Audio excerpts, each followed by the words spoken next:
ಗುರ್ಲಾಪುರ ಮಾದರಿಯಲ್ಲಿ ಹೋರಾಟ ರೈತ ಮುಖಂಡ ಜಗದೀಶ್ ದೇವರೆಡ್ಡಿ.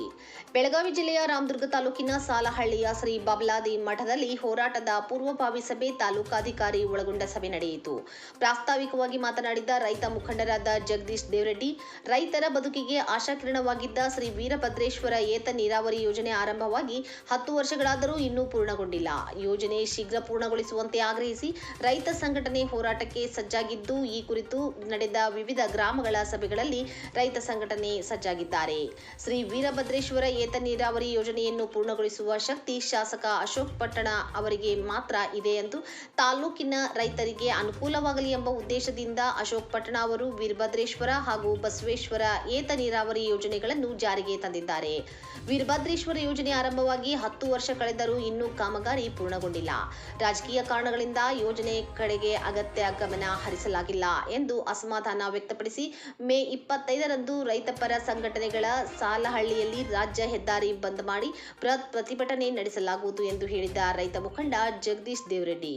ಅದರ ಭಾಗವಾಗಿ ಸಾಲಹಳ್ಳಿಯಲ್ಲಿ ತಾಲೂಕಾ ಅಧಿಕಾರಿಗಳ ಸಭೆ ನಡೆಯಿತು. ಈ ಸಂದರ್ಭದಲ್ಲಿ ರಾಮದುರ್ಗ ತಹಶೀಲ್ದಾರ್ ಪ್ರಕಾಶ್ ಹೊಳೆಪಗೋಳ, ಡಿವೈಎಸ್ಪಿ ಚಿದಂಬರ ಮಡಿವಾಳ, ಸಿಐಪಿ ವಿನಾಯಕ್ ಬಡಗೇರ್, ನೀರಾವರಿ ಇಲಾಖೆ ಅಧಿಕಾರಿ ಶ್ರೀನಿವಾಸ್, ರೈತ ಮುಖಂಡರು ಬಿಎಸ್ ನಾಯಕ್ ಮತ್ತು ಜಗದೀಶ್ ದೇವರೆಡ್ಡಿ ಮಾತನಾಡಿದರು.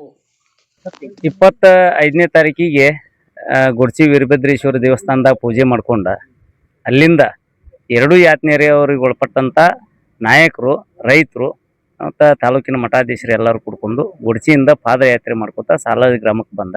ಇದೇ ನಮ್ಗೆ ಹೆಡ್ ಕ್ವಾರ್ಟರ್ ಇಲ್ಲೇ ಸಾಲಹಳ್ಳಿ. ಇಲ್ಲೇ ನಾವು ಅನಿರ್ದಿಷ್ಟಾವಧಿ ಗಾಂಧಿ ತತ್ವದೊಳಗ ಹೋರಾಟ ಮಾಡ್ಬೇಕಂತ ಅನ್ಕೊಂಡಿವಿ. ಯಾಕಂತಂದ್ರೆ ಈ 2 ಯಾತ್ನೆಯವ್ರಿ ಸುಮಾರು 10 ವರ್ಷದಿಂದ ವಿಳಂಬ ಆಗಿದ್ದಾವೆ. ಬರೀ ಹೇಳ್ಕೊತಾನ ಹೋಗೋ ಕತೆ ಹೇಳೋದ ಆತು, ಕಾಮಗಾರಿ ನಡೀಲಿಲ್ಲ. ಈಗೂ ಕೂಡ ಹಾಡಿಗೆ ಉತ್ತರನ ಕೊಡಾಕತ್ತಾರ. ಆದ್ರೆ ಸನ್ಮಾನ್ಯ ಶಾಸಕರು ಬಲಾಢ್ಯ ಶಾಸಕರು ಅದಾರ, ಏನು ಅಸಮರ್ಥ ಶಾಸಕರಲ್ಲ. ಅಂಥವ್ರು ಇದ್ದೂ ಕೂಡ ಈಗ ತಮ್ಮದೇ ಸರ್ಕಾರ, ತಾವೇ ಸರ್ಕಾರದ ಮುಖ್ಯ ಸಚೇತಕರು ಇದ್ರೂ ಕೂಡ ಈಗ 3 ವರ್ಷ ಏನೂ ಮಾಡಲಿಲ್ಲ. ಸುಮ್ಮನೆ ಮಾಡ್ತೀವಿ ಈಗ ಮುಂದೂ ಹಂಗೆ ಹೇಳಿಕೆ ಉತ್ತರ ಕೊಡಾಕತ್ತಿದ್ದಾರೆ. ಅದಕ್ಕೆ ನಾವು ಎಲ್ಲರೂ ಅವರಿಂದ ಈ ಕಾಮಗಾರಿ ಹಿಂಗೆ ನೆಗ್ಲೆಕ್ಟ್ ಆತಂದ್ರೆ ಮುಂದೆ ರಾಜಕೀಯ ಕಾರಣದ ವಿಚಾರ ಇಟ್ಕೊಂಡ 2028ಕ್ಕೆ ಇಲ್ಲ ನಾವು ಮಾಡಕ್ಕೆ ಉದ್ದಾಡಿದ್ದೀವಿ, ಕಾಮಗಾರಿ ಆಗಲಿಲ್ಲ, ಗುತ್ತಿಗೆದಾರರು ಬರಲಿಲ್ಲ, ಮಷಿನರಿಗಳು ಬರಲಿಲ್ಲ, ಏನೋ ಕಾರಣ ಹೇಳ್ತಾರಂಥೇಳಿ ಈಗ 2 ವರ್ಷದಿಂದ ಮುಂದಿದ್ದಾಗ ಸಾವುಕಾರರು ನಾವು ಎಲ್ಲರೂ ಕುಡ್ಕೊಂಡು ಇದನ್ನು ಒಂದು ಹೋರಾಟದ ರೂಪರೇಷೆ ಮಾಡಿ ಗಾಂಧಿ ತತ್ವದ ಮೂಲಕ ಇದನ್ನು ಹೋರಾಟ ಮಾಡಿ ಯಶಸ್ಸು ಮಾಡ್ಬೇಕಂಥೇಳಿ. ಸರ್ ನೋಡ್ರಿ, ಇದನ್ನು ಒಂದೇ ಮಾತನಾಗ ಹೇಳ್ಬೇಕಂತಂದ್ರೆ ನಮ್ಮ ರಾಜ್ಯಾಧ್ಯಕ್ಷರ ಚುನಪ್ಪ ಪೂಜಾರಿ ಅವರು ಮತ್ತು ಶಶಿಕಾಂತ್ ಗುರೂಜಿ ಅವರು, ತಾಲೂಕಿನ ಎಲ್ಲ ಮಠಾಧೀಶರು, ತಾಲೂಕಿನ ಪಕ್ಷಾತೀತ ನಾಯಕರ ನೇತೃತ್ವದಲ್ಲಿ ನಾವು ಅಂಕಿ ಸಂಖ್ಯೆ ಹೇಳುದಿಲ್ಲ. ಗುರ್ಲಾಪುರ ಮಾದರಿ ಒಳಗೆ ಎಷ್ಟು ಜನಸಂಖ್ಯೆ ಕೂಡಿತ್ತು ಅಷ್ಟು ಜನಸಂಖ್ಯೆ ಇಲ್ಲೂ ಕೂಡ್ತೈತಿ. ಯಾಕಂತಂದ್ರೆ ನಾವು ಉತ್ತರ ಭಾಗದವರು, ಈಗ ರಾಮದುರ್ಗದ ಉತ್ತರ ಭಾಗದವರು ಬರಗಾಲದಾಗ ಹುಟ್ಟಿದವರು. ಇದು ಜೀವ ಜಲ ಇದೆ, ನಮ್ಗೆ ಅವಶ್ಯಕತೆ ಐತಿ. ಅದಕ್ಕೇನೈತಲ್ಲ, ಗುರ್ಲಾಪುರ ಮಾದರಿ ಒಳಗನ ಅಷ್ಟೇ ಜನಸಂಖ್ಯೆ ಕೂಡ್ತೈತಿ ಅಂತೇಳಿ ನಮ್ಗೆ ಆಶಾಭಾವನೆ ಐತಿ. ಈ 2 ಯಾತ್ನೆಯರಾವರಿ ಆಗು ಮಠನೂ ಅಂದ್ರೆ ಅವ್ರ ಲೇಖಿ ಮುಖಾಂತರ ಹೇಳ್ಬೇಕು. ಈಗ ಕಾಮಗಾರಿ ಏನು ಎಲ್ಲ ಕಡೆ ಹಡ್ಡುದು ಅರ್ಧಮುರ್ಧ ಆಗ್ಯಾವಲ್ಲ, ಅಲ್ಲೆಲ್ಲ ಮಷಿನರಿಗಳು ಬರಬೇಕು, ಬೇಕಾದಂಥ ಮಟೀರಿಯಲ್ ತಂದು ಒಗಿಬೇಕು. ಅದನ್ನು ಲೇಖಿ ಒಳಗೆ ತಂದ 15 ದಿನದಾಗ ನಾನು ಈಗ ಅವಕಾಶ ಐತಿ ಸನ್ಮಾನ್ಯ ಶಾಸಕರಿಗೆ. ಏನೈತಿ ಅಂತಂದ್ರೆ ಈಗ ಒಂದು ಅವಾರ್ಡ್ ಆಗಿಲ್ಲ, ಆ 1 ಅವಾರ್ಡ್ ಮಾಡ್ಸಕ್ಕೆ 8 ದಿನ ಟೈಮ್ ಐತಿ. SLO ಅಧಿಕಾರಿಗಳಿಗೆ ಹೇಳಿ ಬೇಕಾದಂಥ ದಾಖಲಾತಿಗಳು ಆಲ್ರೆಡಿ ಕೊಟ್ಟಿವಿ. ಅವನ್ನೆಲ್ಲ ಈಗ ಆರ್ಡ್ರ್ ಮಾಡಿಸಿರಂದ್ರೆ ನೀವು ಒಂದು 10 ಹಳ್ಳಿ ಈಗ ಆರ್ಡ್ರ್ ಮಾಡಿಸ್ಲಿ.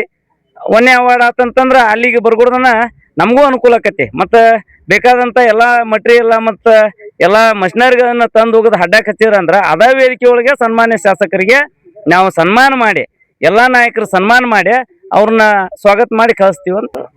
ವೀರಭದ್ರೇಶ್ವರ ಯಾತ್ನೆಯವರಿ ಮತ್ತು ಬಸವೇಶ್ವರ ಯಾತ್ನೆಯವರಿ ಕುಂಠಿತಾಗಿ ನಿಂತು ಬಿಟ್ಟವು. ಈಗ 7 ವರ್ಷದಿಂದ ಕೆಲಸ ನಡೆದೈತೆ, ಅರ್ಧಮುರ್ಧ. ರೈತರಿಗೆ ಭೂಮಿ ನದಿಗೆ ಭೂಮಿ ಕಳ್ಕೊಂಡವ್ರಿಗೆ ರೊಕ್ಕ ಸಿಕ್ಕಿಲ್ಲ, ಮತ್ತು ನೀರು ಬಂದಿಲ್ಲ, ರೊಕ್ಕೂ ಇಲ್ಲ. ರೈತ ಹತಾಶೆಯ.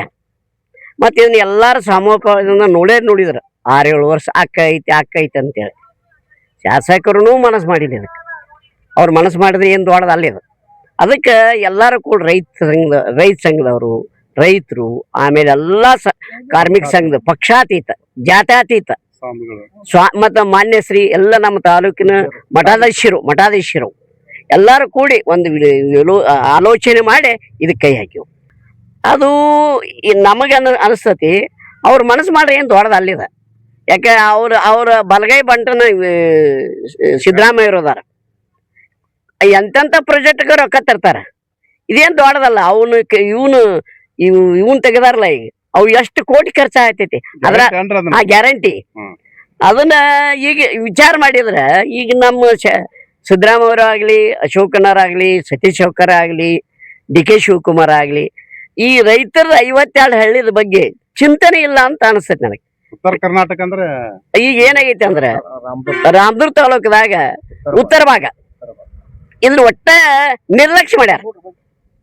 ಅದಕ್ಕೆ ಇದು ರೈತರು ಎಲ್ಲಾರು ನೋಡಿನ ನಾವು ಎಲ್ಲ ಕೇಳಿ ನೋಡಿದ್ವಿ, ಹೇಳಿ ನೋಡಿ, ಒಬ್ಬೊಬ್ರು ಹೇಳಿ ನೋಡಿದ್ರು, ಏನೋ ಆಗ್ಲಾರ್ಕ ಇದು ಇದು ಸತ್ಯಾಗ್ರಹನ ಬರೋಬ್ಬರ ಹಾದಿ ಅಂತೇಳಿ ತಿಳ್ಕೊಂಡ ಎಲ್ಲ ಈಗ 52 ಹಳ್ಳಿ ಭಾಗದ ಜನರು ಎಲ್ಲ ರೈತರಿಗೆ ಭೇಟಿಯಾಗಿ ಬಂದಿವಿ. ಮತ್ತೆ ಬರೀ ಮನ್ಯಾಗ ಕೂತ್ ಹೇಳಿಲ್ಲ, ಅವ್ರ ಊರಿಗೆ ಹೋಗಿ ಅವ್ರನ್ನ ಎಚ್ಚೆತ್ಕೊಂಡು ಹಿಂಗಾದ್ರೆ ಹೆಂಗೆ ಮಾಡಪ್ಪ, ಇದು ಸ್ಟ್ರೈಕನ ಯೋಗ್ಯರಿ ಅನ್ನುವಂಥ ಒಂದು ವಿಚಾರ ಮಾಡಿದಾಗ ಜನರು, ನಾವು ಹಿರಿಯರು ಈಗೇನು ಇದರ ಪಕ್ಷ ಎಲ್ಲ ನಾ ಅಗದಿ ಅಸಲಿ ಕಾಂಗ್ರೆಸ್ ಮನುಷ್ಯನ 47 ವರ್ಷ ಆದ್ರೂ ಬಿಟ್ಟಿದ್ದು ಈ ರೈತರ ಸಲುವಾಗಿ ನಿಂತು ಬಿಟ್ಟಿವಿ. ಈ ಮಾರುತಿ ಕೊಪ್ಪದವರು ಎಲ್ಲಾರು ಒಟ್ಟು ಯಾರು ನಮ್ಗೆ ನೀರಾವರಿ ಮಾಡ್ತಾನೆ ಅವ್ ನಮಗೆ ಸಾಧಕ. ಇದು ಒಂದು ವಿಚಾರಕ್ಕೆ ನಿಂತೀವ್ರಿ. ಈಗ ಏನಾಗೈತ್ರಿ, ಹಂಗ ಬಿಟ್ರೆ ಇನ್ನು ಮುಂದಿನ 28ಕ್ಕೂ ಒಂದು ಎಲೆಕ್ಷನ್ ಏನಾರು ನೆವ ತರ್ತಾರ. ಇದನ್ನು ಹೇಳ್ತಾರೆ, 1 ವರ್ಷದಾಗ 2 ವರ್ಷ ಮಾಡಿಸ್ಕೊಡ್ದಂತೆ, ಮತ್ತೆ 5 ವರ್ಷ ಗಪ್ಪ ಕುಂದ್ರದಾಕೈತಿ ನಾವು. ಅದಕ್ಕೆ ನಮ್ದೇನು ಉದ್ದೇಶ, ಎಲ್ಲ ಈ ಭಾಗದ ರೈತರು ಎರಡೂ ಇದನ್ನ ಯಾತ್ ನೀರಾವರಿ ಅವರು ಡಿಸಿಷನ್ ತಗೊಂಡ್ಬಿಟ್ವಿ. ಇದಕ್ಕೆ ಒಟ್ಟ ಸ್ಟ್ರೈಕ್ ಮಾಡೋದು ಇದು ಟೈಮ್ ಇಲ್ಲ. ಇದಕ್ಕೆ ಬಂದು ಹೇಳಿದ್ರು ನಮಗೆ ಅವ್ರಿಗೆ ಹೊಂತು ಹೇಳುದು, ಇಲ್ಲಿಲ್ಲ ಅಂದ್ರೆ ಅದು ಇದು ಗುರ್ಲಾಪುರ ಇದ್ರಾಗ ಮಾದರಿ ಒಳಗೆ ಸ್ಟ್ರೈಕ್ ಆಕೈತಿ.